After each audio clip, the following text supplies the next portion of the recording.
Did this guy... did this not go live? I thought I went live on this ages ago. All right, let's have a look. That's frustrating.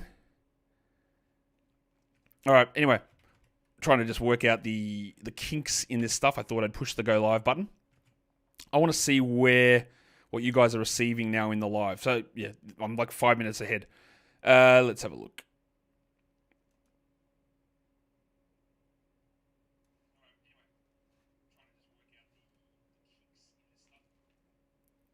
All right, I'm live now. Okay. Have you guys... I went live 5 minutes ago. I don't know why it didn't go live. Did you guys see... If you are here live in the chat, did you guys see the trade screen I put up? Have you seen the trade detail screen go up?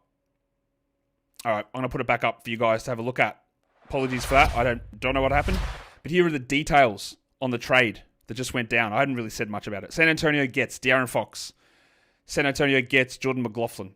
Sacramento gets Zach LaVine, C.D. Sissoko, 3 first-round picks, which aren't very good first-round picks. They're not very good ones. It's like a Hornets lottery-protected pick, a Wolves pick, and a Spurs pick in 27, I think it is. They're not very good picks. And they get 3 second-round picks, which don't mean that much. The Bulls get salary garbage, Trey Jones, Zach Collins, and Fanapans Kevin Huerter, and they get their own first-round pick back, Chicago. That is the 2025 Chicago Bulls first-round pick, which was top 10 protected, and the Spurs had it as part of the DeMar DeRozan sign-and trade. Of course it was. Why wouldn't they have that pick? So the Bulls get that back. So to me, this indicates again that they will be moving on from Nikola Vucevic. Part of my reason why I was a Vuce hater in the preseason was the idea that I didn't think Vuce was going to be on this team at the end of the season. I had no belief that he would still be here. I thought there was a chance he could get benched, fake injured, or traded away. And I think that these moves from Chicago suggest that that's probably going to be something that happens. Is that the Bulls will be continuing to look into moving off of of Vuce, and they obviously didn't get back pieces to try and compete, because getting Trey Jones and Kevin Huerter, these are not pieces to try and compete with. Yeah. Okay. All right. So I'm going through all this stuff now. 1 sec. I'm just going to adjust some stuff. Sorry, guys.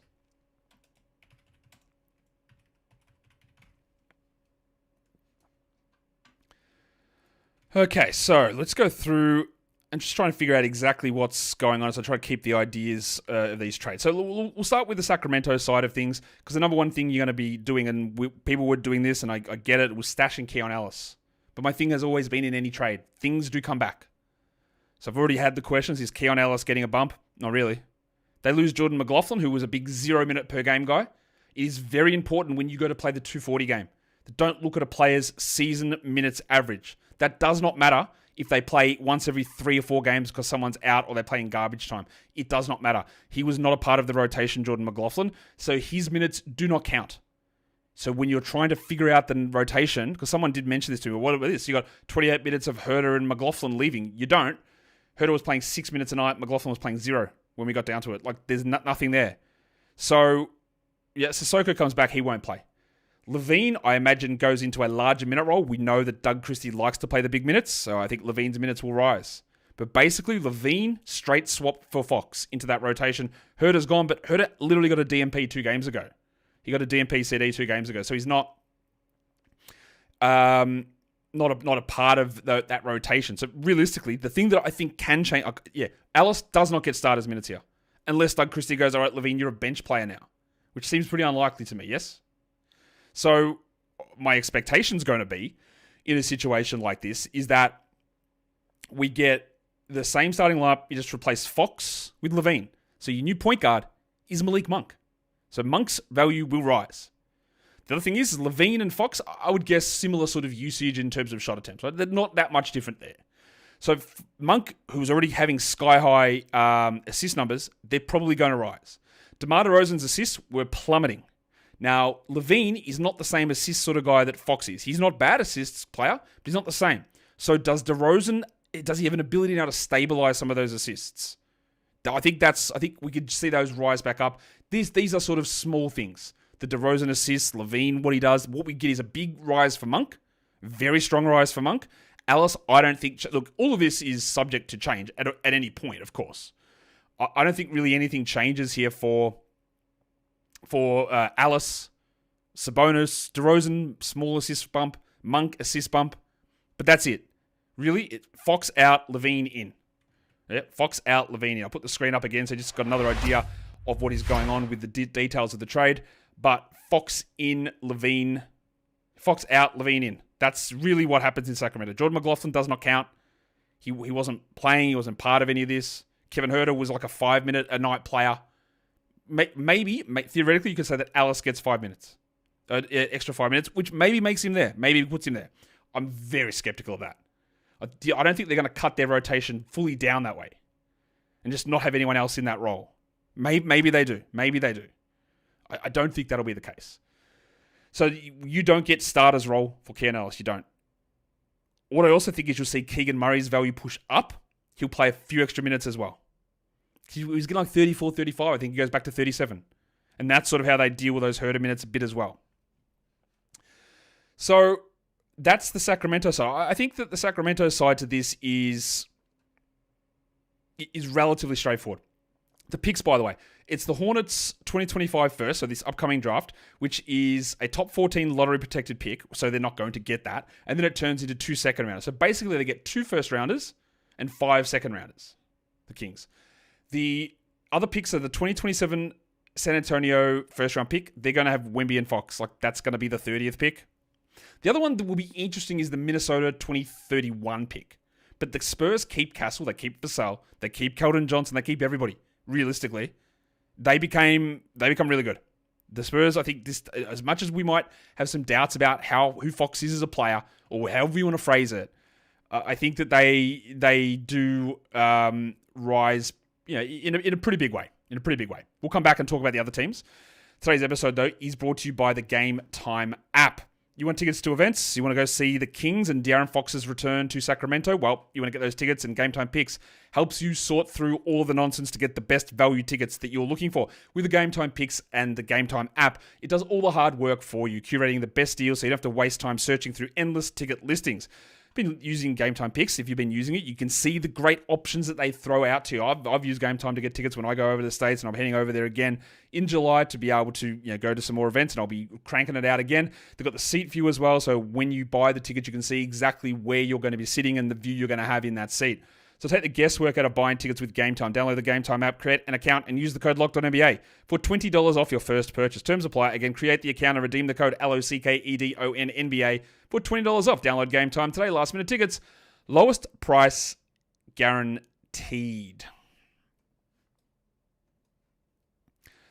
All right. If you are just joining me here live on the old YouTube, we're trying to figure out values of players and how this all goes down. We'll head to San Antonio now and try and figure that out, because this is where things get squishy, very squishy, because they did not give up very much and they brought in something big. So this is often what happens trade deadline time, is that the things that happen is that players become losers.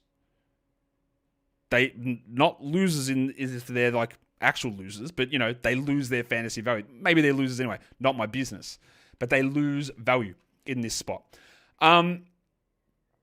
In terms of how we want to see like this stuff play out in San Antonio, look, be very cautious. Right? ESPN loves to do this, projected starting 5 lineups. They're not sourced. Nobody tells them. Somebody makes it up. It is completely false. The starting lineup they put out for the Spurs was Chris Paul, De'Aaron Fox, Devin Vassell, Stephon Castle, and Victor Wembanyama. And let me assure you, that's not happening. It won't happen. So don't look at that and go, ESPN actually has this lineup. They're lying. That is not a true lineup. There is almost no way that is the lineup that the Spurs roll with. It's just not going to happen. All right, so I don't be very cautious about reading into those things. So what happens here? Does De'Aaron Fox lose or gain value? I'd say it's pretty similar, to be honest. I don't look. The reason I think that Fox might lose some value in this setup is one reason, that I don't think he's going to play 37 minutes a night under Aussie fast bowling legend Mitch Johnson. I don't think he plays that many minutes. The Spurs don't do that. 34, 35, sure. 37, 38, probably not. So that's the difference. Usage, he'll be able to hold where he's at, mainly. Assist rate might rise a little bit, but there are a few other point guards around here, and Wemby's going to have the ball. But he dealt with that. He dealt with Monk, DeRozan, Sabonis. Right, so I think he's going to hold relatively steady. The major difference will be that we probably lose minutes, I would think. That would be my guess. I think he loses some minutes there. What else happens? Well, Devin Vassell loses quite a bit. Not to a droppable level, I don't think, but he loses a bit because he moves, and this is the Bradley Beal effect. He goes from the number 2 guy to the number 3 guy. And often the number 1 and 2 guys stay the same. The number 3 guy usually loses a bit. So I think that Vassell is going to lose quite a few shot attempts. I would have absolutely no problem in dropping Jeremy Sohan. That's just not going to happen. I would love if he started over Harrison Barnes, but doesn't look like it's happening. I think their lineup, obviously, we pencil in Fox and Wemby. They're in there. I think Vassell is going to start without any question. I actually do think they will start Harrison Barnes because of the size and his ability to stay out of the way and just sort of be a player, right? And in the other spot, they could go... Paul and Fox theoretically could work together. I don't think it's great. It could work. I think they probably will go with Castle still. But Castle in that role does not mean 30 minutes. It does not mean usage. He still won't be able to shoot, and he will never really have opportunities to handle the ball. So while Castle was starting to push up a bit, he loses a lot here. I think both Castle and Chris Paul and Jeremy Sohan are all going to be droppable. The one that I would consider holding a little bit, I would consider Chris Paul, because there is a chance that he just plays 28 minutes. They stagger him and Fox. They play together a little bit. And in 28 minutes, Paul is a fantasy legend. Stephon Castle in 28 minutes is the 300th best player. So you don't worry about that. Jeremy Sohan playing limited minutes is not good enough to be anywhere near a 12-team roster. So if you're going to drop anybody, like Castle, sure. Sohan, absolutely no problem. Barnes, why have you got him? Keldon Johnson, for the love of God, stop rostering him. If you're going to hold anyone, it is Paul. Now, I think Paul is going to lose a lot, but there is a possibility that he could just hold into like a 26-minute role. The next question, remember, because Trey Jones is gone as well. So those 15 minutes that Trey Jones was getting, Paul gets those easily. He loses some of his starting minutes to Fox. He could hold Chris Paul. He could. So I would prefer to hold on to him to see what happens. Part of the reason that Steph Castle was putting up numbers that had any relevance was they were just going, here are all the shots. And that is not going to happen when he's sharing the court with Vassell, Wemby, and Fox. And yeah, he was getting shots over Vassell. That's cool. But that's not going to be a realistic thing, I don't think, at all. So I'd have no problem moving on. The other question people say, does this make for deeper leagues? Yeah, Charles Bassey a better option because Zach Collins is gone. Not really. Because Zach Collins was not really providing... Like, he was not even a rotation guy. It was Mamakalishvili who got the backup minutes. And then the last game when Wemby was out, Bassey started and played his 28 minutes. So it seemed that Bassey was already in that role to be the starter. And he doesn't necessarily get backup minutes every night. It was Mamu and not Zach Collins who was getting those minutes. I don't really think that scenario has any major impact, to be honest. So yeah, there's a lot of moving parts, pieces, and that can go down. Now, be very cautious, you guys. Oh my God, what's this garbage? Jimmy Butler has now unwilling to sign an extension with the Warriors. Bro, these teams probably don't want you to sign an extension. Like, you're not that good, my guy. Yeah, I'm just looking through to see what else is going on. Oh man, my annoyance at Jimmy Butler is so high. Sorry. All right, let's go through some other stuff here. Just checking these news things that goes through. All right. I'm just going to check in with the chat, see what you guys are going on about. What was with Wemby? Nothing. I'll talk about Chicago in a sec. I'll talk about the Bulls in a sec. Don't worry about that. We'll get to the Bulls in 1 second. In fact, we'll do this now, then we can move on to Chicago, because today's episode is also brought to you by PrizePicks. Yes, PrizePicks. It is with so much stuff going on in the NBA. You're going to have so many opportunities on PrizePicks to put your basketball knowledge to the test. With over 10 million members and billions awarded winnings, PrizePicks makes it easy and fun to turn sports knowledge into real money. You can get those individual player stat numbers. You choose more or less of them. At least 2 of them go into a lineup. You can win up to 1,000 times your cash. So it's assists or rebounds, points, steals, whatever it is. It's all there on PrizePicks. And they've got things like the Taco Tuesday promo, which gives you discounted player projections for even more value. So download the app today and use the code LOCKEDONNBA. And that gets $50 instantly after you play your first $5 lineup. The code is LOCKEDONNBA for $50 instantly after you play your first $5 lineup. PrizePicks, run your game. All right, if you are, again, just tuning in now and listening to the show and on the live, and we're trying to figure out all these moving parts and pieces. I've got the details up there. Again, San Antonio gets Fox and McLaughlin. The Kings get LaVine, Sissoko, 3 firsts and 3 seconds, which in reality is 2 firsts and 5 seconds, because the Hornets pick is not going to convey. And it's a 27 Spurs and a 31 Wolves pick. The Bulls get Trey Jones, Zach Collins, Fanapants, Kevin Huerter, and their own 2025 draft pick back. So that's where we're at with that. Let's take a look at the Bulls, because this is where things are interesting, because we can talk about these other teams and where the value may lie and who's going to do it. And when realistically we get like Fox squishing other guys out of value in San Antonio, we get LaVine and Fox straight swapping, so not a lot really happens over there. Where we get really interesting here is in Chicago, because we lose LaVine. We lose the highest usage player. We lose the guy that had the ball in his hands. He's gone. And they had an abundance of point guards. We know this. And I think this also, and I've mentioned this already, and I'll say it again, I think this means that Vooch is gone. Right? I don't know when, and I don't know where. But it's the Bulls. They've screwed this up a million times. So I don't know what they're going to do it, but I do think this does impact Nikola Vucevic. So who does it really help? There are a few things here that I think what is the Bulls lineup going to be?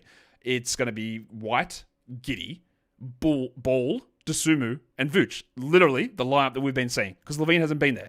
So we know what the lineup is. We've seen it. So Dosunmu, a significant boost. Minutes stay consistently high. Lonzo Ball, minutes stay consistently high. I think Matas Buzelis is going to be able to roll into a very big role down the line here. Well, hopefully anyway. I would be adding him. The question's going to be is we've been deciding to stash Jalen Smith. Yes? That's been one of the things we've been doing. And now the question is going to be, well, do I stash Zach Collins instead? I think that it will still be Smith. Now, I think what this does is it probably just takes the top a little bit off Smith's upside. Maybe it's 26 to 21 or 22. But honestly, I think the Bulls didn't go out there to acquire Collins and Jones and Huerter because they really wanted them. I think it's just all a part of, they got a first-round pick back, they got off of LaVine's money, WWW. Like, it's done. I guess you could say, well, maybe they think Huerter's good. He's not, but we'll see. But that could take minutes away from Dalen Terry, Taylor Horton Tucker. Trey Jones gets like 15 backup minutes. So there are other guards there, but again, White, Giddey, Dosunmu, and Ball, they are the priority. Buzelis and Williams will also be a priority. So I wouldn't worry about any of those guys losing any value. In fact, all of them, I think, gain value. Dosunmu, White, Ball, Giddey, even Vooch gains a little bit of value until he is dealt. The question's going to be on Chicago, what the hell do you do? I would still, if I had to choose, pick Smith over Collins. That is still what I would do. There is absolutely no guarantee that there is a large role coming that Collins is starting over Smith, but it could happen. It's just very, very hard to know at this point the way that they're going to roll. So there are going to be extra moving parts and pieces. Right? There are going to be a lot of moving parts and pieces here. And that's going to make it difficult to figure it out all the way along. But yeah, look, that's guessing, right? That's guessing. Are the Kings trying to make the playoffs with this trade or just move just another way to tank? Well, they're not tanking. Like, they wouldn't get LaVine back if they were tanking. Are they trying to make the playoffs? Yes. They are. It's also weird when this happens all the time, right?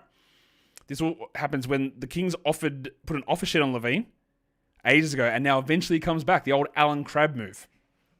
Yep. Asteroid, just stop making up trades, man. Like, just there's no point for it. Unless that actually just happened and I missed it, but no point making up trades in the chat. Useless. Why, like, oh, you send this 2027 second, mate, just stop making them up. Nothing I hate more than fake trades. Actually, there's probably a few things. Cancer, not really big on that one. But yeah, a few other things that are on that list too. But yeah, I'm not a big fake trade guy, so don't do them. All right. I the starting point guard, like he's the furthest thing from a starting point guard because Kobe White, Lonzo Ball, and Josh Giddey are all going to be starting, and they're all bigger point guards than what Ayo Dosunmu is. They're all more point guards than him. So Ayo is not even close to being a starting point guard. Is Sohan a pickup now, do I think? No. The opposite. He loses value. Welcome to the show. will Buzelis have a big role increase? I do think so, yes. You think this negatively impacts Buzelis' chance of solid playing time? Disagree 100%. Oh, here we go. This guy, Nikola Vucevic's boyfriend, Meltas Divine. I hate Big Vuc. No, I'm just realistic about what Vuc is. There's no reason for me to hate him. You're just like sliding it up and down. I don't know, man. Definitely don't hate him. Do I think Sohan's worth hold to see what happens with the lineup? Not really, no. Look, again, you can, but he's not providing value right now. The team got more stacked, so it's a worse situation, and he wasn't providing value now. I'd already said to drop him 2 days ago because nothing was going on good there, okay? Does Keon Ellis start? Nope, absolutely not. Who would he start over? LaVine? No, he's not starting. Do we still save our moves? Kenny, well, maybe. It depends who's available. I don't know who's saying this. Ware for Smith? Like, no, absolutely not. Khalil Ware. Definitely have him.